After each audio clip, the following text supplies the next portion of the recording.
Hello, কেমন আছেন সবাই? আশা করছি সবাই ভালোই আছেন। আমি একটা পোল দিয়েছিলাম, আপনারা মেলোডি অফ গোল্ডেন এজ ড্রামার গল্প শুনতে চান নাকি লাভ অফ নির্ভানা এর গল্প শুনতে চান?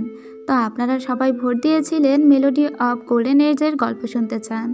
তো সেই ড্রামার গল্প নিয়েই আমি হাজির হয়ে গেলাম, যদিও ড্রামাটা এক্সপ্লেন করা খুবই কষ্টসাধ্য ব্যাপার, কারণ এটা খুবই জটিল প্লটের একটা ড্রামা।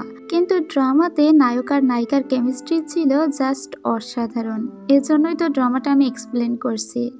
যাই হোক, আগের দিন আমি এক্সপ্লেন করেছিলাম গাঙ্কিয়র হাট নামের একটি ড্রামার প্রথম পর্ব, কিন্তু ওই ড্রামাটির পরের পর্বগুলো আর কন্টিনিউ করছি না। আমি পুরো ড্রামাটি একটি ভিডিওতে এক্সপ্লেন করে দিব, কারণ আমার চ্যানেলে আমি যেটা দেখলাম যে হিস্টোরিক্যাল কস্টিউম ড্রামাগুলোই বেশি মানুষ পছন্দ করে। তো আমি আপনাদের পছন্দ অনুযায়ী কাজ করার চেষ্টা করছি। তো চলুন আর কথা না বাড়িয়ে মেলোডি অফ গোল্ডেন এজের গল্প শোনা যাক। আমাদের একটি রাজ্য দেখানো হয়, এই রাজ্যের রানী এখন ইনি। তিনি কোলে তার ছেলেকে নিয়ে যাচ্ছিলেন সিংহাসনের দিকে, কারণ সদ্যই তার ছেলে মারা গিয়েছে, অনেক আগে তার হাজব্যান্ডও মারা গিয়েছে, আর এই রাজ্য সামলানোর মতো কেউ নেই, এজন্য রাজমাতাই এখন থেকে রানী। কোলে তার ছোট্ট গ্র্যান্ডসনকে নিয়েই সে সিংহাসনে বসে, কারণ মূলত সিংহাসনে তার গ্র্যান্ডসনেরই বসার কথা, কিন্তু সে যেহেতু এখনও কোলে, তাই তাকে এখন তো বসানো যাবে না। তো কয়েকটা বছর কেটে যায়, আর এই রাজ্যে এখনও বেশ অশান্তি বিরাজ করছে, সিংহাসন নিয়ে অনেক মানুষের টানাটানি। তাই রাজ্যের সমস্ত নিরাপত্তা দেখাশোনা করার জন্য সেনাবাহিনীর উপরে দায়িত্ব দিয়ে রেখেছে রানী, আর এই সেনাবাহিনীদের প্রধান হলো গ্র্যান্ড মিনিস্টার। সবাই গ্র্যান্ড মিনিস্টারকে সাদা ভূত বলে ডাকে, কারণ সে নাকি একদম শান্ত হৃদয়ের মানুষ। এই হলো গ্র্যান্ড মিনিস্টার, যার নাম সেন্দু, সে হলো সেনাবাহিনীর প্রধান। মূলত হিস্টোরিক্যাল যুগে একে বলা হতো ইম্পেরিয়াল গার্ডস, কিন্তু আমি বোঝানোর সুবিধার্থে সেনাবাহিনী শব্দটা বোঝাচ্ছি, যাতে আপনারা বেশি ভালো করে বুঝতে পারেন। তো সেন্দু একজন সেনাবাহিনীর প্রধান, তো তার কাছে খুব বড়সড় একটা পাওয়ার আছে। ওদিকে আমরা সেই গ্র্যান্ডসনকেও দেখতে পাই, সেও বেশ বড় হয়ে গিয়েছিল, কিন্তু রাজ্য নিয়ে সবার টানাটানি। এই গ্র্যান্ডসন মানে এই ছেলের আবার একটা চাচা আছে, এর নাম প্রিন্স শিয়ান, এরও কিন্তু সিংহাসনের প্রতি লোভ আছে। প্রিন্স শিয়ানের প্রধানমন্ত্রী হলো এই লোক, যার নাম জাং, আর এই হলো প্রিন্সেস ভালার, তো এরও একটা লোভ তো আছে এই সিংহাসনের প্রতি। আর এটা হলো ব্ল্যাক ফেইন্ট বা কালো পাষণ্ড, এ হচ্ছে ভাইস মিনিস্টার। রানী রাজ্যের সবাইকে এক জায়গায় ডেকেছিল, ডাকা হয়েছিল সাদাভূত সেন্দুকেও। আসলে এখানে ডাকা হয়েছে একটা বিশেষ কারণে। রানী সবার সামনে সেন্দুকে বলে, তোমার জন্য বিয়ে ঠিক করেছি, ইয়ান ফ্যামিলির থার্ড কন্যাকেই তোমাকে বিয়ে করতে হবে। আর রানী যেহেতু বিয়ে ঠিক করেছে, সেহেতু বিয়ে তো তাকে করতেই হবে। আর এরপরেই আমাদের নায়িকাকে দেখানো হয়, এই হলো ইয়ান ফ্যামিলির ছোট মেয়ে, এর নাম হলো ইয়ান সিং। এর বড় বোনের সঙ্গে সেন্দুর বিয়ে ঠিক হয়েছে। ইয়ান সিং একটা থানায় কাজ করে, সে মূলত একজন ক্লার্ক, মানে ওর কোনো র্যাঙ্ক নেই। ও পুলিশ ঠিক আছে, কিন্তু ওই যে কনস্টেবল টাইপের যে পুলিশ, এই সব আর কি। আর যেহেতু অনেক আগের যুগ, তখন তো মেয়েদের এত সুযোগ সুবিধাও দেওয়া হতো না, কিন্তু ও ইনভেস্টিগেট করতে অনেক বেশি পছন্দ করে।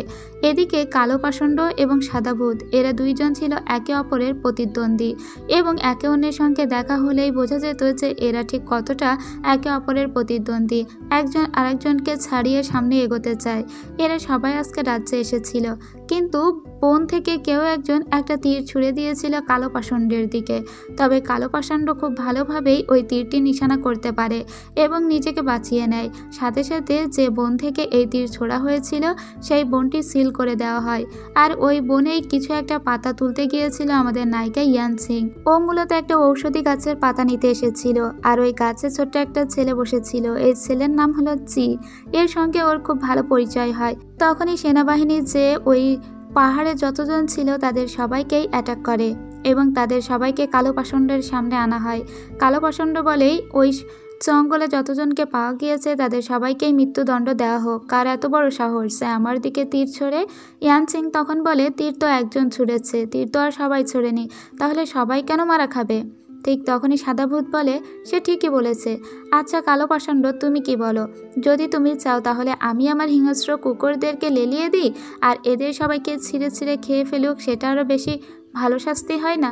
কালো পাষণ্ড বলে, ঠিক আছে। এবার সাদাভূত তার সমস্ত কুকুরদেরকে লেলিয়ে দেয় ওই মানুষগুলোর পিছনে। এবার এর ভিতর থেকে কিছু মানুষ উপরের দিকে ওঠে, কেউ গাছে ওঠে, তো কেউ দড়ি বেয়ে কোথাও কোথাও উঠতে থাকে। আর এর থেকেই সাদাভূত এটা বোঝা যায় যে এর ভিতরে 6 জন মানুষ উপরে চড়তে পারে, আর গাছ থেকেই তীরটা ছোড়া হয়েছিল। তার মানে এই 6 জনের ভিতরেই কেউ একজন তো ঘাতক লুকিয়েই আছে। এরপরে কালো পাষণ্ড বলে ঠিক আছে, তাহলে ওই 6 জনকে মেরে ফেলা হোক। আর তখন ইয়ান সিং বলে 6 জনের ভিতরে তো একজন খুনি, কেন 6 জনকেই মারা হবে? আমাকে 6 ঘন্টা টাইম দিন, আমি নিজে খুনিকে বের করব। ইয়ান সিং যেহেতু একজন ডিটেকটিভ ছিল এবং সে খুন বা খুনের রহস্য উদ্ঘাটন করতে খুব পছন্দ করত, তাই এই কেসটা ও নিয়ে নেয়। এরপরে ইয়ান সিং সবকিছু বিবেচনা করে মানুষের পায়ে ঠিক কতটুকু কাদা লেগে আছে বা কে কিভাবে ধনুক ধরে, এই সমস্ত কিছু বিবেচনা করেই খুনিকে ধরে ফেলে আর বলে তুমিই খুন করেছো। আর খুনি উল্টো ইয়ান সিং এর গলায় ছুরি ধরে বলে আমাকে যদি ছেড়ে না দাও তাহলে ওকে মেরে ফেলবো। তখন কালো পাষণ্ড বলে একটা মেয়েকে মেরে ফেলা হলে আমাদের কি বা যায় আছে? আর সেন্দু বলে ওই মেয়ের ভয় দেখাচ্ছ আমাদের, ওর মতো একটা মেয়ে মরে গেলে কি বা যায় আসে, কিন্তু তোমাকে আমরা ছাড়বো না। এটা বলতে বলতেই সেন্দু অন্য কিছু মনে ফোন দিয়ে আসছিল। আসলে ইয়ান সিংকে ও বাঁচানোর জন্য ওই লোকের সঙ্গে কথা বলে তার মনোযোগ অন্যদিকে ঘুরিয়ে নেয় আর ইয়ান সিংকে বাঁচিয়ে নেয়। ইয়ান সিং ধন্যবাদ জানায় সেন্দুকে।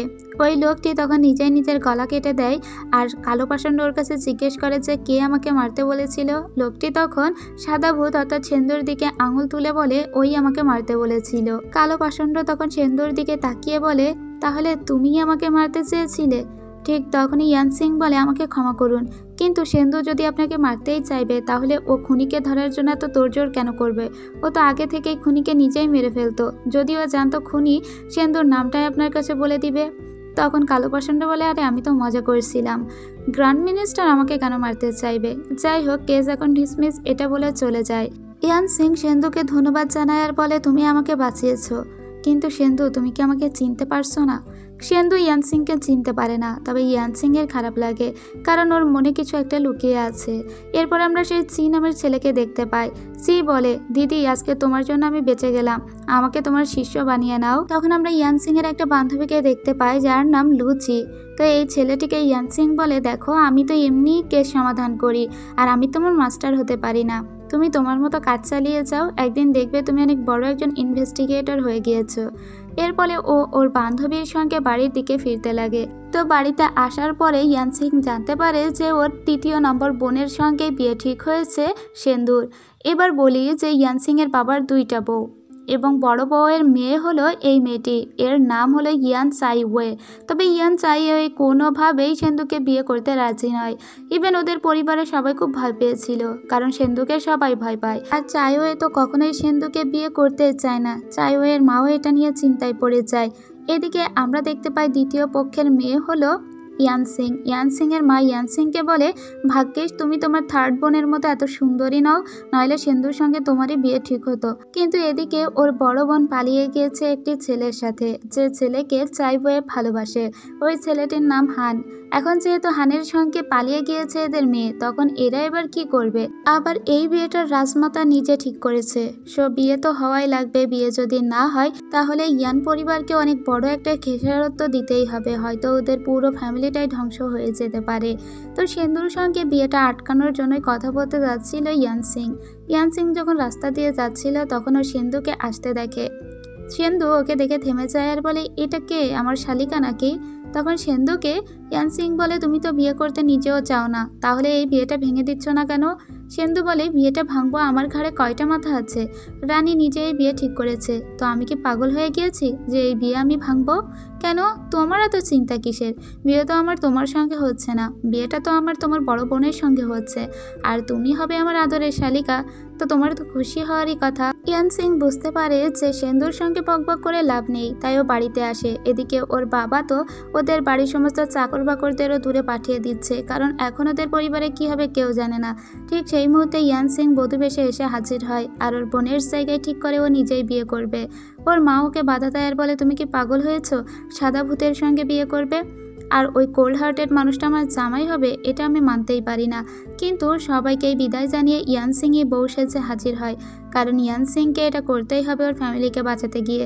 এদিকে সিন্ধু খুব ভালোভাবে জানে যার সঙ্গে তার বিয়ে হওয়ার কথা সে অলরেডি তার বয়ফ্রেন্ডের সঙ্গে ভেগে গিয়েছে, তাহলে পালকিতে এখন কে আছে? সিন্ধু আর দেখার লোভ সামলাতে পারে না। যদিও বিয়ে করার পরে বর বউ একে অন্যের মুখ দেখতে পারবে না, কিন্তু তারপরেও সিন্ধু বলে কে আমার বউ সেটা তো আমাকে দেখতেই হবে। এরপরে সিন্ধু ওখানকার লাল কাপড়টি তুলে ফেলে আর বলে তুমি কে? বেরিয়ে আসে ইয়ান সিং আর বলে এটা আমি। চিনতে পেরেছ আমাকে? তোমার আদরের শালিকাই এখন তোমার বোন। সিন্ধু বলে তোমরা বউ পাল্টেছ, তো এখন পাবলিকলি আমি যদি তোমাকে মেরে ফেলি তাহলে কেউ আমাকে কিচ্ছু বলতে পারবে না। তখন ইয়ান সিং বলে তুমি আমাকে মারতে চাও? যে বিয়ে রানী ঠিক করেছে সেই বিয়েকে তুমি অবমাননা করছো। রানী বলেছে ইয়ান ফ্যামিলিতেই তোমার বিয়ে হবে, আমিও তো ইয়ান ফ্যামিলির মেয়ে, তো এখন যদি তুমি আমাকে মারতে চাও তাহলে মারো, আমার আর কিছু বলার নেই। তো এই কথা শুনে থেমে যায় সিন্ধু। সিন্ধু বলে হ্যাঁ সেটাই তো, রানী কেবল বিয়েটাই ঠিক করেছে, এখন এই মেয়ে বড় মেয়ে কি ছোট মেয়ে সেটা রানীর মাথা ব্যথার কারণ না। তাছাড়া ইয়ান সিং বেশ ইন্টারেস্টিং, তো ওকে আমার কাছে কিছুদিন রেখে দিই, তারপরে না হয় ওকে বের করে দিব। তাই ইয়ান সিং সারাদিন অনেক ধকল সহ্য করে একটুখানি রেস্ট নিচ্ছিল, ঠিক তখনই ওর পিয়ারের হাজব্যান্ড এসে হাজির। ওকে এসেই সিন্ধু বলে তুমি জানো কেন আমাকে সবাই সাদা ভূত বলে ডাকে? কারণ আমি ভূতের মতো হয়ে গিয়েছি, আমার হৃদয়ে কোনো মায়া দয়া নেই। আর তুমি কিনা আমার বউ হয়ে এসেছো, তোমার সাহস তো কম না। এটা বলে ওর সঙ্গে একটু দুষ্টুমিই করতে যাচ্ছিল, কিন্তু এদিকে তো ইয়ান সিংও কম যায় না। ইয়ান সিং বলে এখন থেকে আপনি আমার হাজব্যান্ড, তাই আমার উপরে আপনার সমস্ত ধরনের অধিকার আছে, যা ইচ্ছা করতে পারেন। সিন্ধু তখন বলে তোমাকে ওয়ার্নিং দিচ্ছি, আমাকে সিন্ধু বলে ডাকবে না, আর আমার উপরে অযথা স্ত্রীর অধিকার ফলাতে আসবে না। এটা বলে ওয়ার্নিং দিয়েও চলে আসে। তো ওই দিন রাত কেটে যায়। পরদিন সকালবেলা ইয়ান সিংয়ের সঙ্গে ওর বান্ধবী লুসি দেখা করতে আসে আর বলে জানিস বাঁশবাগানে দুটো লাশ পাওয়া গিয়েছে, 1 মাস আগে হয়তো এই লাশ দুটোকে কেউ পুঁতে রেখেছিল, বিষ দিয়ে ওদেরকে মারা হয়েছে, তো এখনই ওটা ইনভেস্টিগেট করতে যেতে হবে। ও তো সোজা থানায় চলে আসে, কিন্তু থানার যে প্রধান সে ওকে ঢুকতেই দিচ্ছিল না, কারণ সদ্যই মেয়েটির বিবাহ হয়েছে। কিন্তু এসব তোয়াক্কা না করে ইয়ান সিং চলে আসে ইনভেস্টিগেট করতে। ও এখানে এসে বুঝতে পারে যে একে গুয়ানিন নামের একটা বিষ দিয়ে মারা হয়েছে, এবং এখানে যে লোকটিকে মারা হয়েছে সাথে তার প্রেমিকাকেও মারা হয়েছে। আর যে দুজনের লাশ পাওয়া গিয়েছে এরা খুবই সম্ভ্রান্ত পরিবারেরই সন্তান। লিয়াং নামের একটা পরিবারের ছোট ছেলে 3 নম্বর ছেলে হলো এই লোকটি যে মারা গিয়েছে, আর যে মারা গিয়েছে ওর নাম হলো লিয়ান চেন। তো যে বার্সারে ওকে পাওয়া গিয়েছিল সেই বার্সার আবার ঘেটে দেখতে আসে ইয়ান সিং এখানে কিছু পাওয়া যায় কিনা। ঠিক তখনই এখানে সিন্ধু চলে আসে আর বলে আমার পিয়ারের স্ত্রী এখানে কি করছে? তোমার না বাড়িতে থাকার কথা, বাড়িতে থেকে ঘর বাড়ি সামলানোর কথা, তাহলে বিয়ের পরদিনই তুমি কেন এই বাগানাগানে ঘুরছো? কারণ সিন্ধুকে অলরেডি বলে দেওয়া হয়েছে এই কেস পুলিশ সামলাতে পারবে না, এই কেস সেনাবাহিনী সামলাবে। আর এখন যেহেতু ইয়ান সিং পুলিশেরই একজন কনস্টেবল, তাই ইয়ান সিং তো এই কেস সামলাতে পারবেই না। কিন্তু ইয়ান সিং অলরেডি অনেক কিছুই পেয়ে গিয়েছে, এবং ও মাটি কাটার ধরন, বাসে মাটি লেগে থাকার ধরন এইসব দেখে বুঝতে পেরেছে ওই লোকগুলোকে ঠিক কতদিন আগে এখানে পুঁতে রাখা হয়েছিল। তবে এইসব কথার তোয়াক্কা না করে ইয়ান সিংকে আবার ঘোড়ায় চড়িয়ে নেয় সিন্ধু আর বলে এখন তুমি সোজা আমার সঙ্গে বাড়িতে যাবে, রানী বলে দিয়েছে এই কেস তুমি তদারকি করতে পারবে না। ওকে জোর করে ঘোড়ায় তুলে নিয়ে যাচ্ছিল, ঠিক পাশ দিয়ে যাচ্ছিল ইয়ান সিংয়ের যে লিডার, মানে থানার যে লিডার সেই লোক। এখন সেই লোক যেহেতু সিন্ধুকে দেখেছে বউকে এত যত্ন করে ঘোড়ায় চেপে নিয়ে যাচ্ছে, তো সবাই এখন মনে করছে সিন্ধু হয়তো ওর বউয়ের প্রেমে পাগল হয়ে গিয়েছে। সবাই এখন বলাবলি করছিল একেই না বিয়ের দিনই গলা কেটে দিচ্ছিল, আবার সেই মেয়েকেই সিন্ধু এত ভালোবেসে ফেলেছে। এরপরে সিন্ধুর কাছে একটা চিঠি আছে, ওই চিঠিতে লেখা আছে ওকে এখন লিয়াং ফ্যামিলিতে যেতে হবে, অর্থাৎ যে ফ্যামিলির ছেলে মারা গিয়েছে। তো ও এখন লিয়াং ফ্যামিলিতে আসে এখানকার ছোট ছেলের সঙ্গে কথা বলতে, কারণ এখন ছোট ছেলেকে সবাই সন্দেহ করছে যে ওই হয়তো ওর ভাইকে মেরেছে। তো আসার সময় সাথে করে ইয়ান সিংকেও নিয়ে এসেছিল সিন্ধু, কিন্তু ইয়ান সিং তো চুপ করে বসে থাকার মেয়ে নয়। ও লিয়ান ফ্যামিলির পরিচারিকাদের কাছ থেকে জানার চেষ্টা করে এই বাড়ির ব্যাপারটা আসলে কি। এই বাড়িতেও এই মাস্টারের 2টা বউ, এবং এক পক্ষের ছেলে মারা গিয়েছে আর অন্য পক্ষের ছেলের দোষ হচ্ছে। আর এই হলো লিয়াং ফ্যামিলির ছোট ছেলে। এই ছেলে অত্যাধিক ট্যালেন্টেড এবং বুদ্ধিমান। এর সাথে আবার খুব ভালো সম্পর্ক আছে সেন্দুর। একে রানী নিজে নিযুক্ত করে রেখেছে। লিয়ান ফ্যামিলির সঙ্গে রাজ ফ্যামিলির আবার অনেক বড় একটা যোগাযোগ আছে, কারণ যত ধনুক এবং তলোয়ার রাজ পরিবারে যায় তার সবটাই লিয়ান ফ্যামিলি সাপ্লাই করে। তাই রানী পুলিশকে এই দায়িত্ব দেয়নি, কেসটা সামলানোর দায়িত্ব বরং সেনাবাহিনীকে এজন্য দিয়েছে যাতে সেনাবাহিনী খুব সুন্দর করে কেসটা সামলিয়ে নেয়। প্লাস কোনো রকমের দাগ যেন এই ছোট ছেলের উপরে না পড়ে, কারণ এই ছোট ছেলে সমস্ত রকমের তলোয়ার আঁকাআঁকি করে, সমস্ত রকমের নকশা সেই আঁকে, আর সে অনেক ট্যালেন্টেড এবং রানী সবসময় ট্যালেন্টেড মানুষজনদেরকে অনেক ভ্যালু দেয়। সেন্দু একে বলে যায় যে তুমি তোমার কাজ করো, আর রানী তোমাকে যার জন্য ভরসা করে রেখেছে সেই কাজের মর্যাদা রাখো, বাইরের বাদবাকি সবটা আমি দেখছি, তোমার উপরে কোনো দোষ পড়বে না। এদিকে একটা গাছের দেখা পেয়ে গিয়েছিল ইয়ান সিং। এই গাছটাই হলো গুয়ানিন গাছ, অর্থাৎ যে বিষ দিয়ে এই বাড়ির ছেলে মরেছে সেই গাছ। আর এই বাড়ির দ্বিতীয় ওয়াইফের কাছেই ছিল ওই গাছ। সেই ওয়াইফ ওই গাছটা টাচ করতে দেখে ইয়ান সিংকে, তাই ওকে পানিতে ফেলে দেয়, কারণ ওই গাছটাকে ও কাউকেই টাচ করতে দেয় না, নিজের ছেলের মতো করেই গাছটাকে যত্ন করে, অর্থাৎ ওই মহিলা পাগল হয়ে গিয়েছে। আর এদিকে সেন্দু এসে দেখতে পায় ইয়ান সিং পানিতে হাবুডুবু খাচ্ছে, উঠতেই পারছে না। তখন সেন্দু বলে তোমাকে বলেছিলাম চুপ করে এক জায়গায় বসে থাকতে, ঠিক ইনভেস্টিগেট করতে লেগে গিয়েছো, ভালো হয়েছে পানিতে পড়ে গিয়েছো, এখন নাও আমার এই তলোয়ার ধরে যদি উঠতে পারো তাহলে ওঠো। এরপরে কোনো রকমে ওর তলোয়ার ধরেই উপরে উঠে আসে ইয়ান সিং। ইয়ান সিংয়ের খুব রাগ হচ্ছিল, এই মহিলা ওকে পানিতে ফেলে দিল এভাবে, খুবই বড় রকমের বেজ্জতি হয়ে গিয়েছে ওর। এরপরে ওরা বাসায় চলে আসে। এখন থেকে ইয়ান সিং সেন ম্যানশনেই থাকবে, আর ওকে চোখের আড়াল করবে না কোনো মতেই সেন্দু, কারণ চোখের আড়াল করলেই তো কেস ইনভেস্টিগেটে লেগে যাবে, আর এটা তো করতে দেওয়া যেতেই পারে না। তো সেন্দু বলে এখন থেকে তোমাকে এখানেই থাকতে হবে আর আমার সাথেই থাকতে হবে। তো এটা শুনে ইয়ান সিং তখন সেন্দুর বেডে শুয়ে পড়ে আর বলে তাহলে তো আমি এখানেই শোবো তাই না? তখন সেন্দু বলে তুমি তোমার পরা জামা কাপড় পরে আমার বেডে উঠেছো, তোমার তো সাহস কম না? আচ্ছা ঠিক আছে, তাহলে আমিও শুয়ে পড়ি। এটা বলে সেন্দু নিজেও ওর পাশে শুয়ে পড়ে, আর ওর দিকে এমন করতে লাগে যে ইয়ান সিং ওখানে চুপচাপ আর শুয়ে থাকতে পারে না, তাই ও থপ করে উঠে যায়। ও জানে যে ওকে কোনো রকমে এখানে শুয়ে থাকতে দিবে না সেন্দু। ইয়ান সিং উঠে যাওয়ার পরে সেন্দু ওর নিজের বেডটা ঝাড়তে লাগে, যে জায়গাটা ইয়ান সিং শুয়েছিল। এটা দেখার পরে ইয়ান সিং এর আরো বেশি রাগ হয়ে যায়। ইয়ান সিং তখন রেগে মেগে গিয়ে রুমের অন্য পাশে চলে যায় এবং ওখানে নিজের একটা বেড করে নেয়। ও সিদ্ধান্ত নিয়েছে এখন থেকে এখানেই ঘুমাবে, ওই পাশটাতে থাকবে ওর হাজবেন্ড আর এই পাশটাতে থাকবে। কিন্তু সেন্দু আবার রাতের বেলা লাইট জ্বালিয়ে ঘুমায়, এতে আবার ইয়ান সিং এর খুব অসুবিধা হয়। পরদিন সকালবেলা ইয়ান সিং কেস তদন্ত করার জন্য পুনরায় বেরিয়ে পড়ে। এরপরে ও একটা মহিলার সঙ্গে দেখা করতে যায়। এই মহিলা একজন পতিতা, আর এই পতিতালয়ে প্রায়ই লিয়ান সিং আসতো যে মারা গিয়েছে। এই মহিলার কাছে কিছু তথ্য শোনার জন্যই ইয়ান সিং এসেছিল, কিন্তু মহিলাটি এমন কেঁদে কেঁদে কথা বলে যে ওই লোকটি মারা যাওয়ায় মহিলাটি অনেক কষ্ট পেয়েছে, কিন্তু আদতেও তা নয়, এই মহিলার মনে অন্য কিছু ছিল। এই মহিলাও হয়তো এই কেসের সঙ্গে খুব ভালোভাবে জড়িত, তবে ইয়ান সিং সেটা বুঝতে পারে না। কিন্তু ইয়ান সিং এরও মনে মনে কিছু একটা সন্দেহ তো হচ্ছে। এই কেস তদন্ত করতে না করতে আরও 3টা মহিলার ছবি নিয়ে আসে ইন্সপেক্টর শু। ইন্সপেক্টর শু জানায় এদের 3জনের লাশ পাওয়া গিয়েছে, কোনো একটা সিরিয়াল কিলার এদেরকে একইভাবে মেরেছে। তখন ইয়ান সিং ভাবে যে তাহলে 3জনকেই একজনই মেরেছে এবং তাদেরকে একই উপায়ে মারা হয়েছে, তাহলে আমাদেরকে ওদের লাশগুলো দেখতে হবে। কিন্তু ঠিক তখনই ইয়ান সিংকে নেওয়ার জন্য ওর হাজব্যান্ড আসে। সেন্দুকে ডেকে পাঠিয়েছে প্রিন্সেস। প্রিন্সেস ডেকে ওকে এই কথা জানায় যে যত দ্রুত সম্ভব লিয়ান ফ্যামিলির সমস্ত কেস ডিসমিস করে ফেলতে এবং যত দ্রুত সম্ভব সেই লোকটাকে খুঁজে বের করতে যে লিয়ান ফ্যামিলির ছেলেকে মেরেছে। আর সেন্দুকে এটা ওয়ার্নিং দিয়ে দেয় যদি তুমি না পারো তাহলে এই কেসটা থেকে সরে যাও। সো বোঝাই যাচ্ছে যে প্রিন্সেসের এর পিছনে কোনো হাত আছে। এদিকে যে মহিলাগুলো মারা গিয়েছিল ইয়ান সিং চলে গিয়েছিল তাদেরকে তদন্ত করতে। এবার ওদিকে ওর হাজব্যান্ড তো রেখে গিয়েছিল ওকে একটা জায়গায়, এসে দেখে সেখানে ইয়ান সিং নেই। তাই ইয়ান সিংকে খোঁজার জন্য পুনরায় সেন্দু আবারও চলে আসে। ইয়ান সিংকে বলে তুমি আমার একটা কথাও শুনবে না তাই না? তোমাকে বলেছি না এই কেসটা থেকে দূরে সরে যেতে, এতে তোমার জীবনহানিও ঘটতে পারে, এখনই আমার সঙ্গে বাড়িতে চলো। কিন্তু ওর পিছু পিছু যখন ইয়ান সিং আসছিল ঠিক তখনই ও একটা সন্দেহমূলক কোনো মহিলাকে দেখতে পায়। ইয়ান সিং এর তখনই সন্দেহ হয় সিরিয়াল কিলারটা কোনো ছেলে নয়, হয়তো কোনো একটা মেয়ে, তাকেই খুঁজে বের করতে হবে। কিন্তু ইয়ান সিংকে চারদিক থেকে চাপ দিচ্ছে সবাই এই কেস থেকে সরে যাওয়ার জন্য। ইয়ান সিং তো একদমই সরে যাওয়ার মেয়ে নয়। ও খুব রেগে মেগে ওর হাজব্যান্ডকে বলে এই কেসে আমিই জিতবো, আর আমি যদি জিততে পারি 3 মাস পরে তোমাকে ডিভোর্স দিয়ে দিব, তুমি বেঁচে যাবে। এবার এটা শর্ত নিয়েই মূলত কেসের দায়িত্ব দিয়ে দেওয়া হয়েছিল ইয়ান সিংকে। ইয়ানসিং পুনরায় আবারও তদন্তে নেমে পড়ে। এরপরে যে 3জন মহিলাকে খুন করা হয়েছিল সেই 3জন মহিলার যেসব গহনা পরা ছিল সেই সব গহনা কোন দোকান থেকে কেনা ছিল এই সব কিছু পরখ করতে যেতে চায় ইয়ানসিং, তবে ওখানে কিছুই পায় না।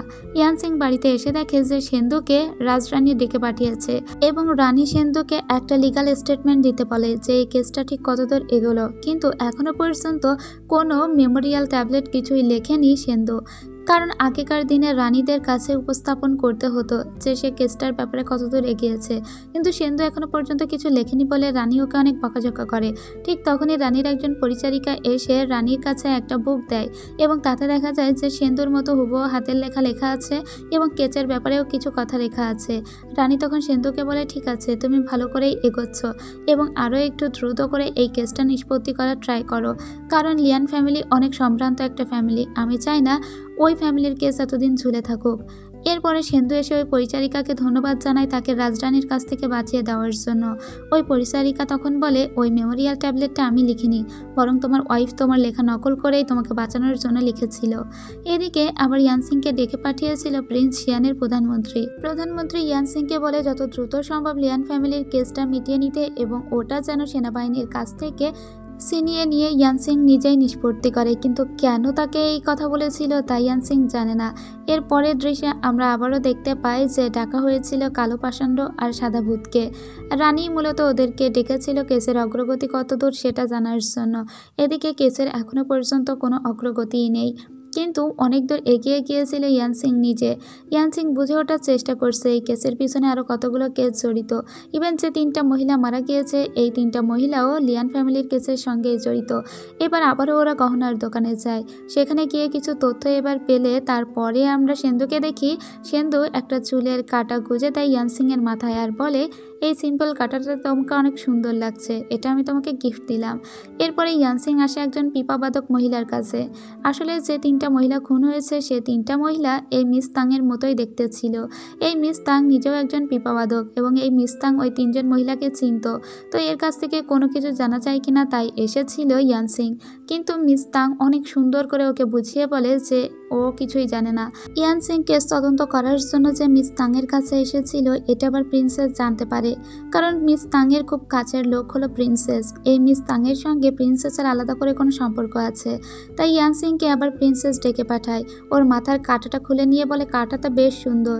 এটা বলে ওটাকে আবারও ওর মাথায় জোরে ঢুকিয়ে দিয়ে ওকে এটা ওয়ার্নিং করে দেয় যে এই কেস থেকে তুমি দূরে সরে যাও, ইয়ান ফ্যামিলির কেসের সঙ্গে তোমাকে আমি জড়িত থাকতে দেখতে চাই না। আর এদিকে যখন সেন্দু জানতে পারে তার ওয়াইফকে প্রিন্সেস ডেকে পাঠিয়েছে তখনই সেন্দু এখানে চলে আসে এবং পরিস্থিতিটা হ্যান্ডেল দিয়ে নিয়ে ওর ওয়াইফকে নিয়ে চলেই যাচ্ছিল, কিন্তু ইয়ানসিং উঠে দাঁড়াতেই পারছিল না। সেন্দু তখন প্রিন্সেসের সামনেই ইয়ানসিংকে কোলে তুলে নেয় এবং প্রিন্সেসকে এটা বুঝিয়ে দেয় যে ওকে যদি কেউ ক্ষতি করতে চায় তাহলে ওর হাজব্যান্ড সবসময়ই ওর পাশে আছে এবং যে কোনো মূল্যে ইয়ানসিংকে প্রোটেক্ট করবে সেন্দু নিচে। এরপরে সেন্দু ওকে নিয়ে চলে যাচ্ছিল আর বলছিল, প্রিন্সেস তোমাকে কি বলেছে। ঠিক তখনই ইয়ানসিং ওর মাথার কাঁটাটা খুলে দেখে ওই কাঁটাতে রক্ত লেগে আছে, অর্থাৎ প্রিন্সেস খুব জোরে ওর মাথায় ওই কাঁটাটা গুঁজে দিয়েছিল। কিন্তু এত কিছুর পরেও কেস থেকে কোনো মতেই সরে যাবে না ইয়ানসিং। সেন্দু ওকে বলে, তুমি জানো এতে তোমার জীবনে ঝুঁকি রয়েছে, তাও কেন এরকম নাছোড় বান্দার মতো কেচের পিছনে লেগে আছো।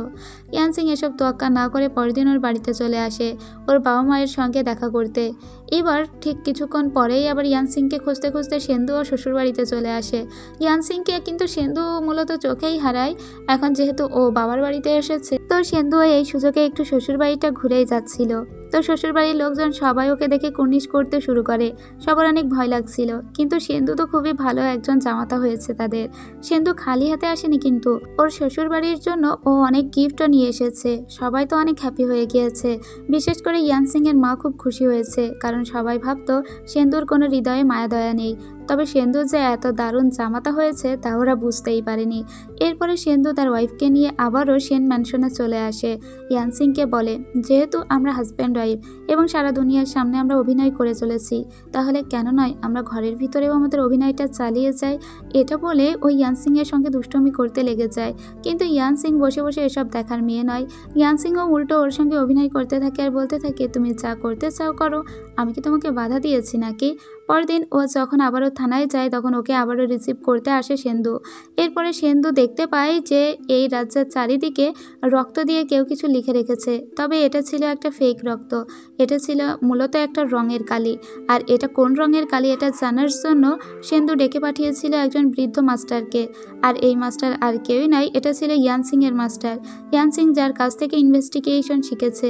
তো এই মাস্টারের কাছে সেন্দু জিজ্ঞেস করে ওই রক্তের মতো দেখতে ওই রংটা আসলে কি রং ছিল। এই মাস্টার বলে ওই রংটা আমি আবিষ্কার করেছিলাম এবং তা মাত্র কয়েকজন লোককে দিয়েছিলাম লেখার জন্য। তবে ওই রক্তের মতো রং ওরা কোথায় পেল জানি না। শুধু তো এই রক্তের মতো লেখাই নয়, এখানে কিছু লাশও আবারও এসেছে, মানে এই লাশগুলো ওরা দিয়ে গিয়েছে, সাথে ওই লেখাটা অর্নিং হিসেবে দিয়ে গিয়েছে। তো অনেকগুলো কেস একসঙ্গে জড়িয়ে যাচ্ছে। এবার এই কেসগুলো উদ্ঘাটন করার জন্য পিপাবাদক মহিলাদের যা খুন করেছে তাকে খুঁজে বের করতে হবে। ইয়ান সিং তাই একটা আলাদা প্ল্যান করে যে পিপাবাদক ও নিজে সাজবে এবং যে ফেস্টিভ্যাল থেকে ওই মহিলাগুলো গায়েব হয়ে গিয়েছিল ও নিজে ওই ফেস্টিভ্যালে যাবে। ওখানে গেলেই হয়তো বা ও খুনিকে ধরে ফেলতেও পারে। এরপরে আমরা আরও একজন পিপাবাদককে দেখতে পাই। একটা বড় ফেস্টিভ্যাল হচ্ছিল, সেখানে ও পিপাবাদকটা এসেছিল এবং এখানে আসার পরেই মূলত ইয়ান সিং বুঝতে পারে ও হয়তো সেই খুনিকে খুঁজেও পেয়েছে।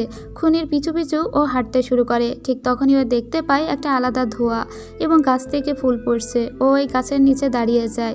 সামনে ও কালো কাপড় পরা একটা মহিলাকে দাঁড়িয়ে থাকতে দেখে, হাতে যার ধূপ, এবং এই ধূপ থেকে যে ধোঁয়া বেরোচ্ছিল তাতে অন্যরকম একটা দুনিয়ায় চলে যেতে লাগে ইয়ান সিং। ইয়ান সিংয়ের ছোটোবেলার কথা মনে পড়ছিল। এদিকে সেন্দু সব জায়গায় ইয়ান সিংকে খুঁজে বেড়াচ্ছে, কারণ ইয়ান সিং অনেকক্ষণ ধরেই নিখোঁজ হয়ে আছে। এদিকে ইয়ান সিংয়ের মনে পড়ছিল ছোটোবেলার সেন্দুর কথা। আসলে ছোট থেকেই ও সেন্দুকে চিনত। যখন ও অনেক ছোট ছিল সেন্দু তখন জেলে ছিল এবং ওই জেলে ছোট্ট একটা গর্ত ছিল, যে গর্ত দিয়ে সেন্দুর সঙ্গে দেখা করতে যেত ইয়ান সিং নিজে। ইয়ান সিং খুব ভালোভাবেই জানে যার সঙ্গে ওর বিয়ে হয়েছে সেই ছেলেটিকে ও ছোট্টবেলা থেকে ভালোবেসে এসেছে, কিন্তু কোনোভাবেই সেন্দু এটা জানে না যে ইয়ান সিংই সেই মেয়ে যে ছোট্টবেলায় কারাগারে ওর সঙ্গে দেখা করতে যেত। এদিকে যে মহিলা ধরে এনেছে ইয়ান সিংকে, সেই মহিলার কাছে ইয়ান সিং জিজ্ঞেস করে, তুমি ওই পিপাবাদক মহিলাগুলোকে কেন মারলে? এতজন মানুষকে কেন তুমি মেরে ফেলেছো? তুমি তাদেরকে মেরে ফেলেছো, আবার তাদের হার্টও ছিনিয়ে নিয়েছো, কিন্তু কেন? ওরা কি অন্যায় করেছিল? ওরা তো কোনো অন্যায় করেনি। তখন এই মহিলা বলে ওরা অন্যায় করেছে, ওরা গুরুতর অন্যায় করেছে, আর এখন আমি তোমাকেও মারবো। তখন ইয়ান সিং বলে ওরা না হয় অন্যায় করেছিল, কিন্তু আমি কি অন্যায় করেছি? ঠিক তখনই এই মহিলা দেখতে পায় ইয়ান সিংয়ের জায়গায় অন্য একটা মেয়ের চেহারা। এই চেহারা দেখার পরেই তো ওই মহিলার চোখ ঠোক আরও লাল হয়ে যায় এবং মহিলা তখন ইয়ান সিংকে মারতে উদ্যত হয়। এর পিছনে একটা বড় কারণ আছে। ঠিক তখনই এখানে সেন্দু চলে আসে আর ইয়ান সিংকে বাঁচিয়ে নেয় আর ওই মহিলাকে ধরে ফেলে। তো এবার ইয়ান সিং অনেক কাঁদছিল এবং সেন্দুকে একটু আগেই ও স্বপ্নে দেখেছে, আর ও তো ভাবেই নিয়ে যে সেন্দুকে আবারও সামনে থেকে দেখতে পাবে।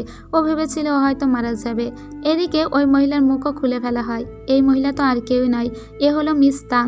এ হলো পিপাবাদক সেই মহিলা যার কাছে ইনভেস্টিগেশন করার জন্য গিয়েছিল একবার ইয়ান সিং এবং প্রিন্সেস ওকে ডেকে পাঠিয়েছিল। আপনাদের নিশ্চয়ই মনে আছে।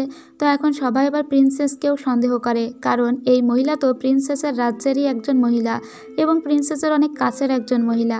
সবাই এখন এর কাছে জিজ্ঞেস করে যে কেন এতগুলো নিষ্পাপ মানুষকেও মেরে ফেললো।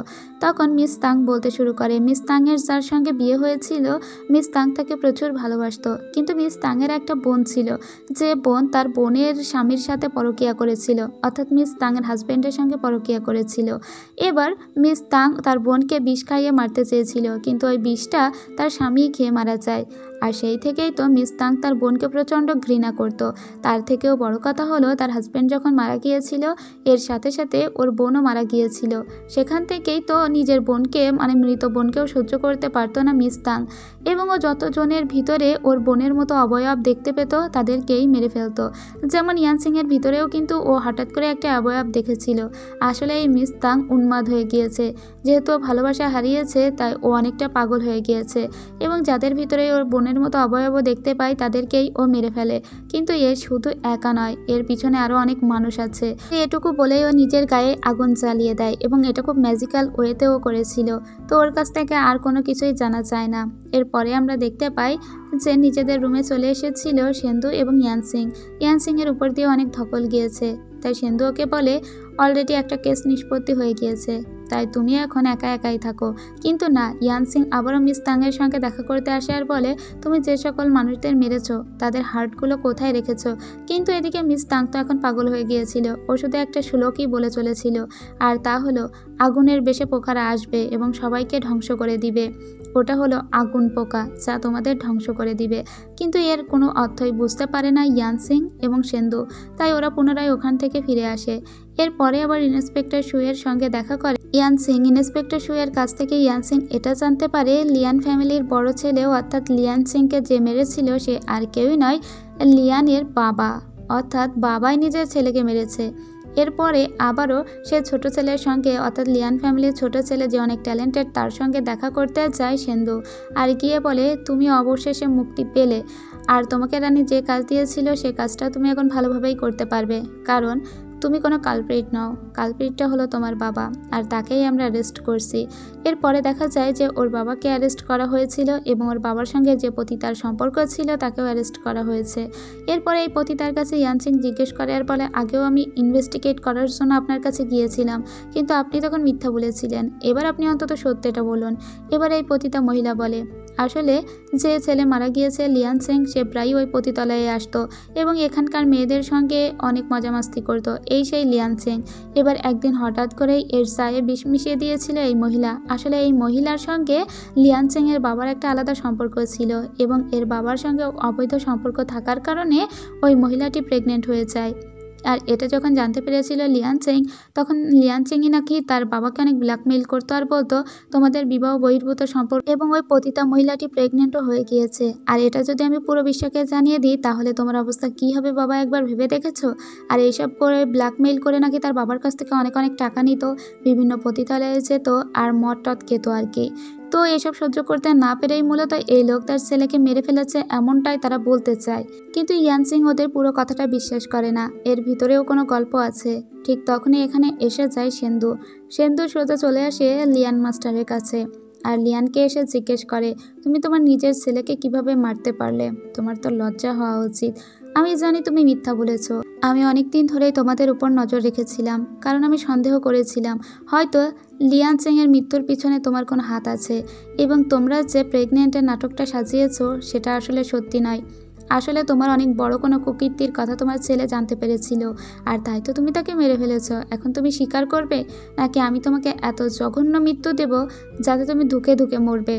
তখন লিয়ান স্বীকার করে আর বলে, আসলে আমি অনেক বড় একটা অপরাধ করে ফেলেছি, যেহেতু আমি এখন মরেই যাব, তাহলে আর স্বীকার করতে বাধা কোথায়?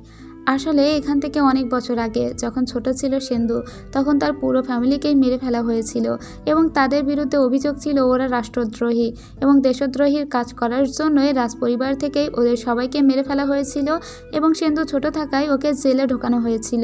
তারপরে জেল থেকে বেরিয়ে আজকে সেন্দু এই জায়গায় এসেছে, কিন্তু ওর বাবার পিছনে যারা অভিযোগ দিয়েছিল এবং তার বাবাকে যারা ফাঁসিয়েছিল তার ভিতরে এই লোক একজন। এই লোক ফাঁসিয়েছিল মূলত সেন্দুর বাবাকে। সেন্দুর বাবাকে এরকম একটা অ্যালিগেশন দেওয়া হয়েছিল, সেন্দুর বাবা নাকি সমস্ত তরবারি এবং ধনুক যে নকশা দিয়ে তৈরি করা হচ্ছে সেই নকশা তার বিরোধী পক্ষ অর্থাৎ শত্রুদের জানিয়ে দিয়েছে। আচ্ছা, একটু সহজ করে বলি, ধরুন দুইটা দেশ, দেশ এ এবং দেশ বি। তো দেশ এর ভিতরে অনেক ধরনের নকশা করে তলোয়ার তৈরি করা হয়, ধনুক তৈরি করা হয়, এবং সেই ধনুকগুলো তৈরি করতো লিয়ান ফ্যামিলি। আর লিয়াং ফ্যামিলির মাস্টার কিন্তু এই লোকটি ওই ধনুকবিদ্যার কৌশল এবং যে ধনুক তৈরি হয়েছে সেটা জানিয়ে দিয়েছিল বি দেশটিকে, যে দেশটি এ দেশের শত্রু, এবং এই সমস্ত দোষ চাপিয়ে দিয়েছিল সেন্দুর বাবার উপরে। আর তাই তো সেন্দুর বাবাকে সবাই ভুল বোঝে এবং রানী বা তখনকার যে রাজা ছিল সে সেন্দুর পুরো ফ্যামিলিকেই এক্সিকিউট করে দেয়। এর মানে হলো সেন্দুর পুরো ফ্যামিলিকেই মেরে ফেলে দেয়। তবে সেন্দুর বাবাকে মারার আগে সেন্দুর বাবার সঙ্গে মুখোশধারী একটা মহিলা দেখা করতে এসেছিল। সেন্দু আজও জানে না ওই মহিলাটি কে ছিল। চোখের সামনে সেন্দুর পুরো পরিবারকে মরতে দেখেছে সেন্দু যেহেতু ছোট ছিল তাই সেন্দু পুরোটা ভালোভাবে আসলে তখন বুঝতে পারেনি এবং ও ছোট থাকায় ওকে যাবজ্জীবন কারাদণ্ড দেওয়া হয়েছিল।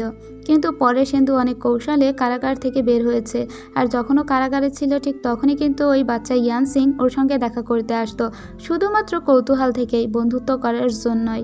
তো সেন্দুর আজকে প্রচণ্ড মন খারাপ হয়ে যায়। তাই ও একটা রেস্টুরেন্টে আসে কিছু মদ খাওয়ার জন্য। তো এখানে ড্রিঙ্ক করে ও অনেক মাতাল হয়ে যায়, উল্টো পাল্টা বকবক করতে লাগে। ইয়ানসিং খবর পেয়ে চলে যায় সেন্দুর কাছে সেন্দুকে সামলানোর জন্য, কিন্তু ওকে সামলানো তো অনেক কঠিন হয়ে যাচ্ছিল। ও সেন্দুকে বাড়িতে নিয়ে আসে। সেন্দু তখন ঘুমের ভিতরেই একবার ইয়ানসিং বলে ওঠে এবং ও সেই বাচ্চা মেয়েটির কথা বলে, যে ডিটেকশন ছেলে ওকে দেখতে আসতো মেয়েটি। এই কথা শুনে ইয়ানসিং এর মনে পড়ে, সেন্দুর কি তাহলে আমাকে মনে রেখেছে? সেন্দু কি আমাকে ভুলে যায়নি? তাহলে সেন্দু কেন আমার কাছে স্বীকার করে না? ইয়ানসিং এর খুব ভালো লাগছিল, কারণ ইয়ানসিং সেন্দুকে প্রথম থেকেই চিনতে পেরেছে। তবে সেন্দু কি ওকে সত্যিই চিনতে পেরেছে যে সেই ইয়ানসিং? না, সেন্দু আসলে ঘুমের ভিতরেই ওর কথা বলছিল, কিন্তু জানেই না তার এত আদরের বউটাই ওই ইয়ানসিং। এরপরে সেন্দু পুনরায় আবারও ওর কেস ইনভেস্টিগেট করতে লেগে যাচ্ছিল এবং সেন্দুর সাথে সাথে ওর বউ ইয়ানসিংও লেগে যাচ্ছিল। কিন্তু ইয়ানসিংকে বারবার দূরে সরিয়ে দেয় সেন্দু আর বলে এসব কেস ওকে তদন্ত না করতে। কিন্তু ইয়ানসিং তো বলেই দিয়েছে ও কেস তদন্ত করবে এবং 3 মাস পরেই সেন্দুকে ডিভোর্স দিয়ে দিবে। তো সেজন্যই মূলত সেন্দু ওকে আবার নাও করতে পারে না। এরপরে ওরা অন্য একটা কেস তদন্ত করতে আসে। আপনাদের নিশ্চয়ই মনে আছে যে বয়ফ্রেন্ডের সঙ্গে ভেগে গিয়েছিল ইয়ানসিং এর বড় বোন। তো তাদের কোনো খোঁজই নেই, হঠাৎ করেই তাদের খোঁজ পাওয়া যায় এবং তাদেরকে নাকি একটা ম্যাজিক্যাল জায়গায় কেউ আটকে রেখেছে। এটা ছিল মরণ ফাঁদ। এখানে সব সবুজ রঙের আগুন জ্বলছিল। এই আগুনের ভিতরেই হানকে দেখা যায় আর চাইওইকেই এই আগুনের ভিতরে আটকে রাখা হয়েছে। তখন সেন্দুকে বারবার ওদের বাঁচাতে যেতে বলে ইয়ানসিং, কিন্তু সেন্দু জানে যে এটা ভয়ানক একটা ফাঁদ, এর ভিতরে পা দেওয়া যাবে না, খুব কৌশলেই ওদেরকে উদ্ধার করতে হবে। কিন্তু এসব কোনো কথাই শোনে না ইয়ানসিং। ইয়ানসিং বলে আমি ওদের বাঁচাতে যাব। সেন্দু ওকে যেতে না দিলে ইয়ানসিং তখন সেন্দুর হাতেই কামড় দিয়ে সোজা সামনে চলে যায়। চলে যাওয়ার সাথে সাথেই দেখা যায় যে অনেক আগুন পোকা এসে ইয়ানসিংকে আটক করে নেয়। এবার ইয়ানসিংকে বাঁচাতে সেন্দু চলে আসে। ঠিক এরপরেই দেখা যায় কিছু সিক্রেট ওয়েপন কেউ দূর থেকে মেরে দিচ্ছে। তো সেন্দু থাকার কারণেই আজকে ইয়ানসিং বেঁচে যায়। এরপরে একটা লাল কালো জামা পরা মহিলা সামনে আসে, এর নাম চেন হাও।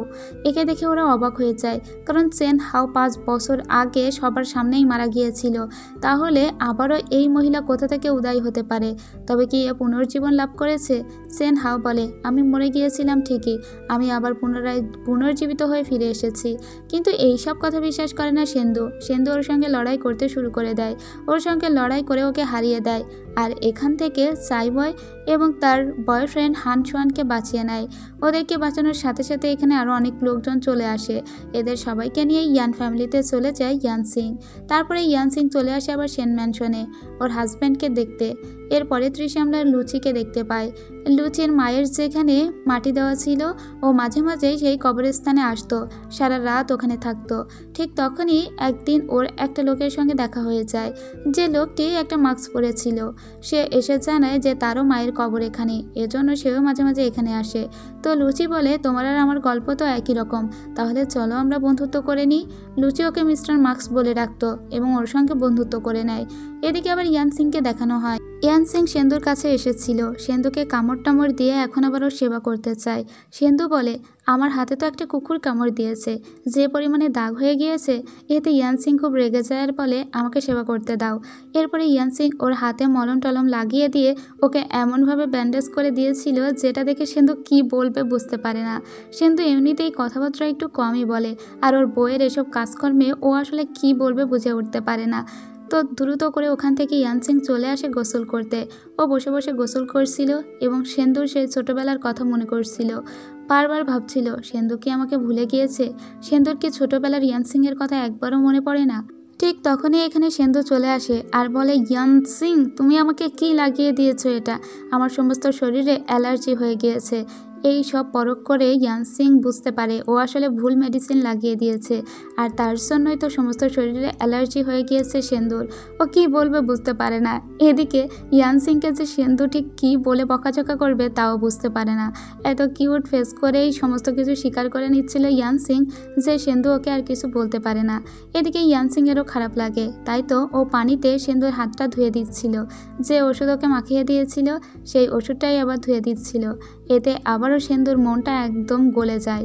এরপরে দৃশ্যে আমরা দেখতে পাই যে ইয়ান সিংয়ের সঙ্গে দেখা করতে গিয়েছিল প্রিন্সেস। প্রিন্সেস ওকে যেয়ে বলে, চেন হাওয়ের ব্যাপারে যে ইনভেস্টিগেট চলছে, আমি চাই এই কেস থেকে তুমি সম্পূর্ণ দূরে সরে দাঁড়াও। কিন্তু ইয়ান সিং কোনোভাবেই তো দূরে সরে দাঁড়াবে না। তবে ইয়ান সিংয়ের এটা সন্দেহ হয়, কেন প্রিন্সেস নিজে এসে আমাকে সরে দাঁড়াতে বলল? তাহলে কি এই কেসের ব্যাপারে প্রিন্সেস কোনোভাবে জড়িত? ওর খুব করে মনে হচ্ছিল যে প্রিন্সেস এই ব্যাপারে জড়িত। এদিকে ওর লিডারও বলে, দেখ মা ইয়ান সিং, তুই এই কেস থেকে সরে দাঁড়া, নাহলে আমাদের সবার বিপদ হয়ে যাবে। কিন্তু কে শোনে কার কথা? এদিকে রানী ডেকে পাঠিয়েছিল সেন্দুকে। সেন্দুকে ডেকে বলে, সেন্দু, চেন হাওয়ের ব্যাপারে যা কিছু তদন্ত করার সেটা তুমিই করবে। পুলিশের কাছ থেকে এই কেস নিয়ে আমি সেনাবাহিনীর হাতেই তুলে দিলাম, তো এখন সেনাবাহিনী এই কেসটাকে নিয়ে লড়বে। কিন্তু এই কেসটাকে নিয়ে লড়তে চায় নিজে ইয়ান সিং। তো ইয়ান সিং এখন তার হাজব্যান্ডকে মানানোর চেষ্টা করে, তার জন্য দারুণ দারুণ রান্নাবান্না করতে লাগে এবং অনেক করে বোঝাতে লাগে, দেখো এই কেসের সঙ্গে আমাকেও একটু জড়িয়ে নাও, যেহেতু পুলিশের কাছে এই কেস নেই, এখন সেনাবাহিনী এই কেসটা হ্যান্ডেল করবে, তাই তোমার টোকেনটা আমার কাছে দিয়ে দাও, যেটা দিয়ে আমি অন্তত ইনভেস্টিগেটটা চালিয়ে যেতে পারি। তো সেন্দু তার আদুরে বউয়ের কথা কি না রেখে পারে? তখন আর কি করবে, নিজের টোকেনটা দিয়ে দেয় আর বলে, কিন্তু তুমি যা করবে খুব সাবধানে করবে আর আমাকে জানিয়ে করবে। এরপরে আবারও শুরু করে দেয় ইনভেস্টিগেশন ইয়ান সিং।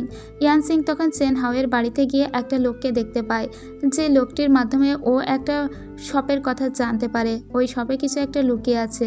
এদিকে এই দেশের বড় বড় স্কলারদের উপরে কারা যেন অ্যাটাক করেছিল এবং ওই অ্যাটাকে গিয়ে ওদের সবাইকে বাঁচিয়ে নিয়েছিল সেন্দু।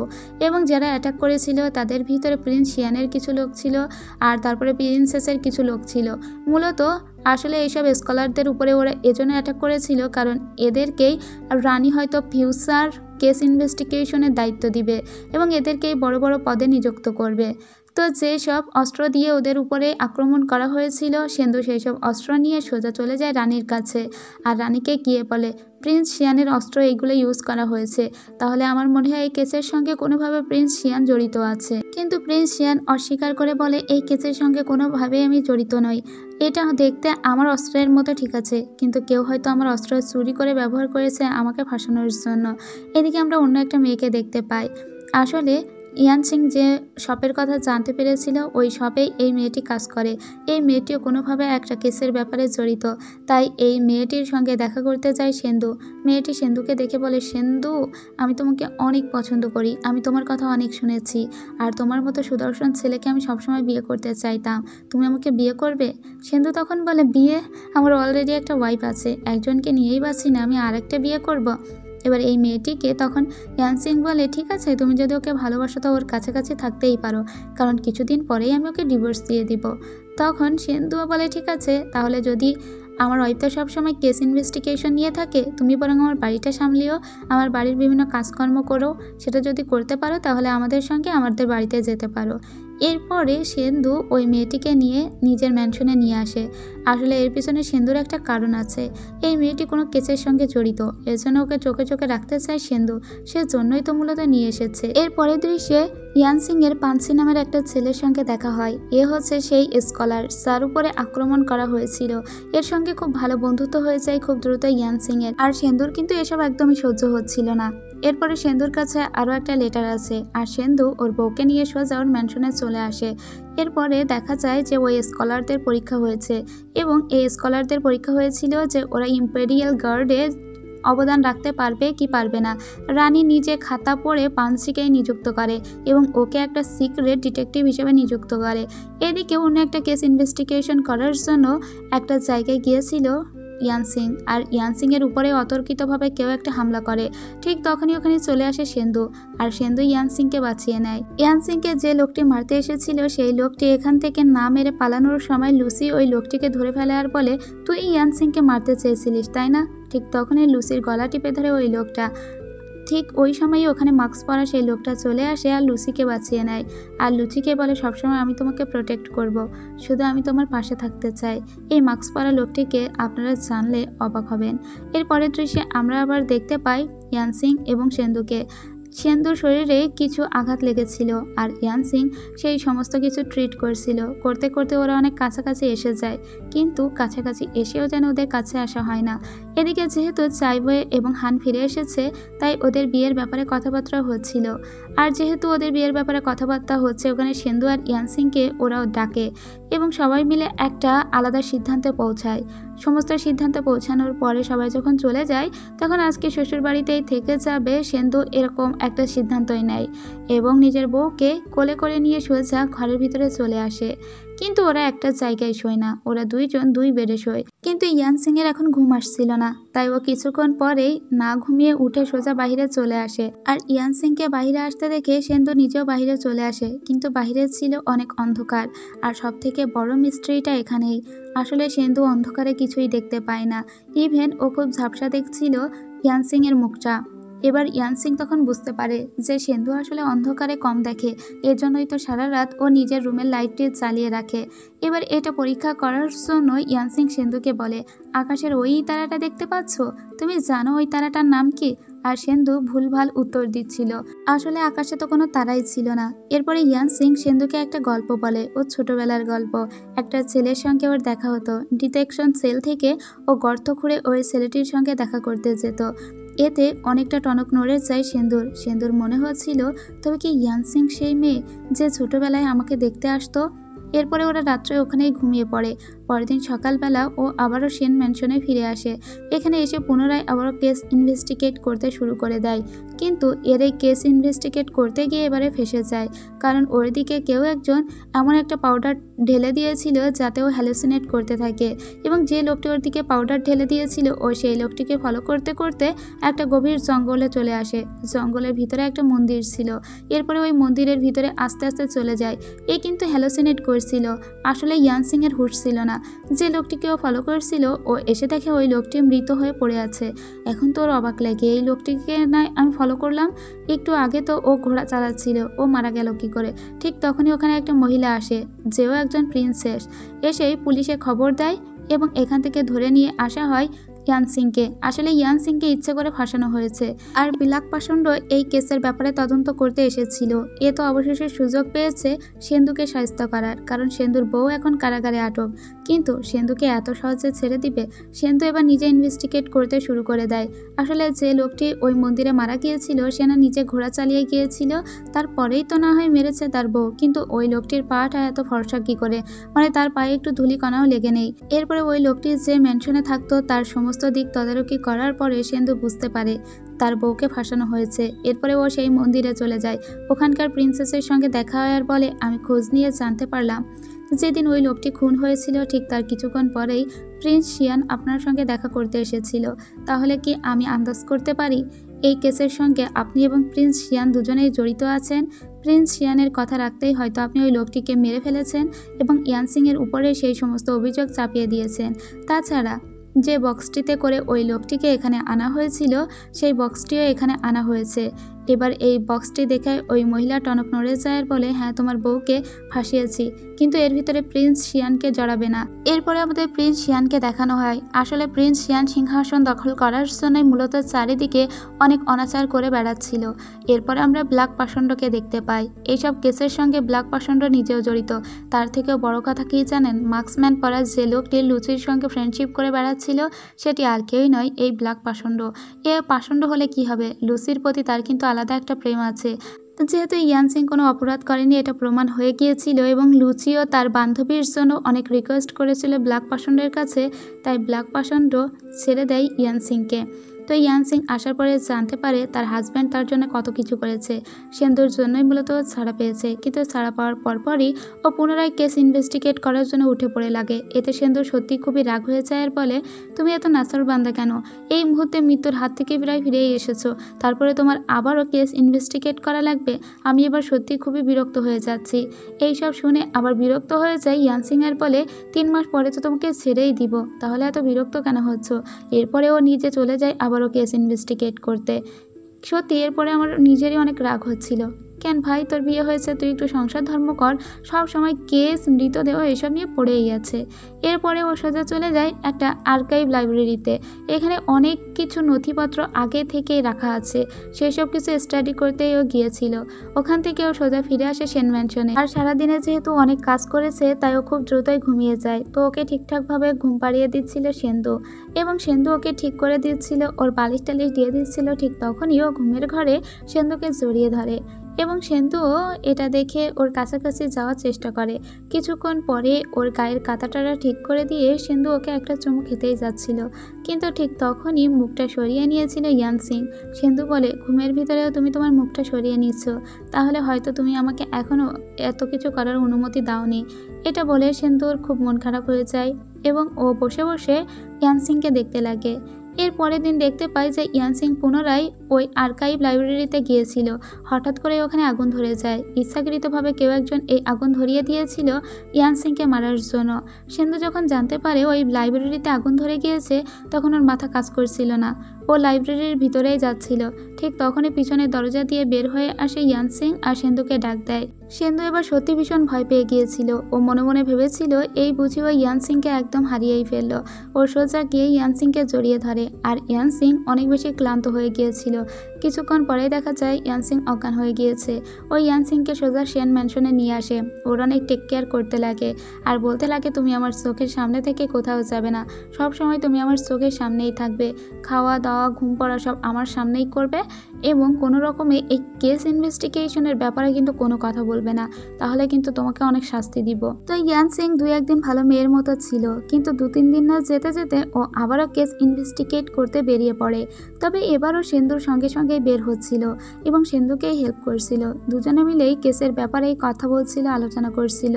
এরপরে প্রিন্সেস একদিন সেন্দু এবং তার ওয়াইফকে একটা জলসায় আমন্ত্রণ করে। ওরা সবাই মিলে ওই জলসাতে গিয়েছিল। এরা কিন্তু প্রিন্সেসকে অলরেডি সন্দেহের তালিকায় রেখেছে। তো প্রিন্সেসের এই জলসায় যখন ওরা ছিল তখনই দেখতে পায় একজন রহস্যময়ী মহিলাকে। এটা দেখার পরপরই সেন্দু ওই মহিলাকে ফলো করতে করতে একটা জঙ্গলে চলে আসে, এবং ওই জঙ্গলের ভিতরেও মাস্ক পরা একটা মহিলাকে দেখতে পায়। এবার ওকে দেখা মাত্রই সেন্দু বলে, তুমি কি সেই মহিলা যে আমার বাবার সঙ্গে দেখা করতে গিয়েছিলে? সেন্দুর মনে পড়ে যায় ওর বাবার সঙ্গে একটা মহিলা দেখা করতে এসেছিল। সেন্দু জানে না ওই মহিলাটি ওর বাবার বন্ধু নাকি শত্রু। সেন্দু অনেক দিন ধরে এই প্রশ্নের উত্তর খুঁজে বেড়াচ্ছে, কিন্তু এই মহিলা যে ওর শত্রু তা বোঝাই যাচ্ছিল। তো সেন্দু ওই মহিলার সঙ্গে ভীষণ এক ফাইট করে, আর ওই মহিলা আর কেউই ছিল না, ওটা ছিল চেন হাও। এবার এটা দূর থেকে আবার দেখতে পায় ইয়ানসিং। ইয়ানসিং যে ওই মহিলাটিকে আটকে ধরে, মহিলাটি পালিয়েই যাচ্ছিল, কিন্তু ইয়ানসিং ওই মহিলার বুকে হাত দিয়ে এটা বুঝতে পারে যে মহিলার হৃৎপিণ্ড আসলে বাম পাশে নয় বরং ডান পাশে। এবার ও এসে ওর হাজব্যান্ডকে বলে, এই মহিলা 5 বছর আগে যে মৃত্যুর অভিনয় করেছিল এতে ও মারা যায়নি, কারণ ওর বুকের বাম পাশে ছুরি বিঁধিয়েছিল, এজন্য বেঁচেছিল, কারণ ওর হাতটা তো ডান পাশে। ঠিক তখনই ওই মহিলার সঙ্গে ব্ল্যাক পাষণ্ড দেখা করতে আসে। খুব ভালোভাবেই বুঝতে পারি চারিদিকে এত যে অপকর্ম ঘটছে এর পিছনে সব থেকে বড় হাত আছে এই ব্ল্যাক পাষণ্ডর। এবং যেহেতু এ ভাইস মিনিস্টার, তাই সামনের দিকটাও ট্যাকেল দিতে পারছে, আবার এই পিছনের দিক দিয়ে খুব ভালো করে অপকর্মও চালিয়ে দিতে পারছে। তো এভাবে আরও 2-1টা দিন কেটে যায়। এদিকে সেন্দুর সঙ্গে কিন্তু খুব ভালোই সম্পর্ক হয়ে যাচ্ছিল আস্তে আস্তে ইয়ানসিংয়ের। এরপরে একদিন একটা জায়গায় আমরা দেখি কিছু লোক চেন হাওকে ভগবান বলে মানছিল। চেন হাও বলছিল যে সে একবার মৃত্যুবরণ করে পুনরায় আবার জীবন ফিরে পেয়েছে, এবং এই জীবন ফিরে পাওয়াটা যে কত আনন্দের তা কেউ জানে না। সবার সামনে ও ওর হৃদয়ের বাম পাশে ছুরি বিধিয়ে বলে, দেখো আমি কিন্তু এক্ষুনি মরে যাব, কিন্তু আমি মরছি না, তার মানে দেখেছো আমি অমরত্ব কায়েম করে ফেলেছি। এদিকে আটকে রেখেছিল আবার ইয়ানসিংকেও। এ মহিলা আসলে মূলত ইয়ানসিংকে আজকে মারার জন্য এসেছিল, কিন্তু সেন্দু তখনই দেখতে পায় ইয়ানসিংকে, এবং ইয়ানসিংকে বাঁচানোর জন্য ও আবারও চেন হাওয়ের সঙ্গে যুদ্ধ করতে যায়। আর এ তো খুব ভালোভাবেই জানে চেন হাওয়ের হৃদয়টা আসলে ডান পাশে, তাই ওকে ডান পাশে আঘাত করলেই ও মারা যাবে। এখানে ওদের দুজনের তুমুল একটা ফাইট হয়। এতে সেন্দু কিন্তু খুব সিরিয়াসলি ইনজুর্ড হয়ে পড়ে, কিন্তু চেন হাওকে সবার সামনেই মেরে ফেলেছিল। আর এবার সত্যি সত্যি চেন হাও মারা যায়। সেন্দুকে বাসায় নিয়ে আসা হয় এবং সেন্দুর ট্রিটমেন্ট করছিল ইয়ানসিং নিজেই। ইয়ানসিং একজন ইনভেস্টিগেটর হলেও ও অটোপসি খুব ভালোভাবেই করতে পারত এবং ওর নিজের হাজব্যান্ডের চিকিৎসা নিজেই করছিল। এদিকে চেন হাও মারা যাওয়ায় ব্ল্যাক পাষণ্ড খুবই কষ্ট পেয়েছিল। এ পাষণ্ড হলে কি হবে, নিজের বোনের প্রতি আবার খুব ভালোই মায়া আছে। আসলে চেন হাও এর বোন হয়, কিন্তু ও চেন হাওয়ের জায়গায় পুনরায় আরও একটা চেন হাওকে জোগাড় করে ফেলেছে, যে ছিল চেন হাওয়ের যমজ বোন, যারা দেখতে একদম একই রকম। এদিকে একদিন কেটে গিয়েছে। সেন্দুর জ্ঞান ফিরে আসে অনেক পরে। সেন্দুর যখন জ্ঞান ফেরে তখনও দেখে ইয়ানসিং ঘুমাচ্ছে, তাই ও পুনরায় আবারও ঘুমিয়ে পড়ার নাটক করে। ইয়ানসিং তখন ঘুম ভেঙে বলে, সেন্দু তুমি কি আর চোখ খুলবে না? তুমি কখন চোখ খুলবে? এরপরে ওর হাতে একটাও বাঁশি নেয়, যে বাঁশিটা অনেক ছোটবেলায় সেন্দু ওকে দিয়েছিল। এই বাঁশিটা সেন্দু কিন্তু দেখতে পায়। তখনই সেন্দু বুঝতে পারে আসলে ইয়ানসিংই সেই ইয়ানসিং, ছোটবেলা থেকে যাকেও খুব ভালোবাসতো। এই বাঁশিটাটা ও ওই ছোট্ট ইয়ানসিংকে দিয়েছিল। তার মানে আবার ঈশ্বর তাদেরকে এক করেছে। যেভাবে তারা আলাদা হয়ে গিয়েছিল ঠিক সেইভাবেই তারা দুজন কাছাকাছি চলে এসেছে। আর সেন্দুর মনে শুধু ওই ইয়ানসিং ছিল ছোটবেলা থেকেই। আজকে যখন সেন্দু এটা জানতে পারে যে তার বউ ইয়ানসিংই সেই ইয়ানসিং, তখন তো সেন্দুর অনেক আনন্দ হচ্ছিল। কিন্তু সেন্দু আবারও চোখ বুজে থাকে যাতে ও আরও একটু বেশি আদর পেতে পারে ওর বউয়ের। এদিকে ইয়ানসিং সেন্দুর মাথার পাশে একটা চিঠি দেখতে পায়, যে চিঠিটা দেখে ও মনে করে এই হয়তো অন্য কেউ যাকে সেন্দু মন থেকে ভালোবাসে, হয়তো ছোটবেলার কোনো বান্ধবী হতে পারে। ঠিক তখনই লুচি চলে আসে দেখা করতে ইয়ানসিংয়ের সঙ্গে। ইয়ানসিংকে বলে যে তুমি 3 মাস পরে নাকি সেন্দুকে ডিভোর্স দিতে চেয়েছো, তাহলে তোমার জন্য কি ছেলে দেখবো? কারণ 3 মাস তো অলরেডি প্রায় হতে যেতেই চললো, তো কাকে দেখবো বলো? ইন্সপেক্টর শুকে দেখলে কেমন হয়, বা পানসি, এরা কিন্তু খুব ভালো ক্যান্ডিডেট, ওদের সঙ্গে তোমার বিয়েটা দিতেই পারে, কিন্তু আসলেই খুব ভালো হবে। এই সাদা ভূতটাকে বিয়ে করে তুমি মোটেও সুখী নাও, আসলে আমি এটা বুঝতে পারি। আর এইসব কিছু সেন্দুর শুনে তো জ্বলে পুড়ে মরছিল। ও আর শুয়ে থাকতে পারে না। ও তখন কথা বলে ওঠে আর লুচিকে এখান থেকে গেট আউট বলে বের হয়ে যেতে বলে। লুচি তখন বলে, এই দেখো ওর আবার জ্ঞান ফিরে এসেছে, যাই হোক আমি তাহলে যাই। এদিকে সেন্দু বলে, কি আমি মরতে পারিনি তার আগেই তুমি কিনা বর ঠিক করছো? ইয়ানসিং তো ব্যাপারটাকে হেসেই উড়িয়ে দেয় আর সেন্দুর অনেক টেক কেয়ার করতে লাগে। এরপরে ইয়ানসিংকে ডেকে পাঠায় রাজমাতা। আর রাজমাতা ইয়ানসিংকে এটা বলেছিল যাতে ইয়ানসিং সামনের পরীক্ষায় অংশগ্রহণ করে এবং ইয়ানসিং বড় পদের একজন পুলিশ হতে পারে। আর এই পুলিশের চাকরির পরীক্ষায় অংশগ্রহণ করতে গেলে ওকে অনেক পড়াশোনা করতে হবে। এদিকে ব্ল্যাক পাষণ্ড নিজের মুখের মাস্ক সরিয়ে লুসির সামনে দেখা করতে আসে। আর লুসি একে দেখার পরে ওর সঙ্গে খুব ভালো সম্পর্ক রেখে দেয়, কারণ লুসি তো আর জানে না ব্ল্যাক পাষণ্ড আসলেই কত খারাপ একটা মানুষ। এরপরে আমরা আবার ইয়ানসিংকে দেখতে পাই, ও সারাক্ষণ পড়াশোনা করছিল, কারণ সামনেই ওর চাকরির পরীক্ষা। এই পরীক্ষাটাই ভালো করতে পারলেই ও গ্রেট একজন পুলিশ অফিসার হতে পারবে। আর যদি তা হতে পারে তাহলে ও অনেক অনেক কেস ইনভেস্টিগেট করতে পারবে। সারা দিন রাত জেগে জেগেও পড়াশোনা করতে লাগে। আর ওর হাজব্যান্ড সেন্দু ওর অনেক টেক কেয়ার করতে লাগে, মাঝে মাঝে ওকে চা দিত, পানি দিত, আর মাঝে মাঝে কেস সলভ করতেও অনেক হেল্প করতো। এরপরে বহুল আকাঙ্ক্ষিত সেই পরীক্ষা শুরু হয়ে যায়।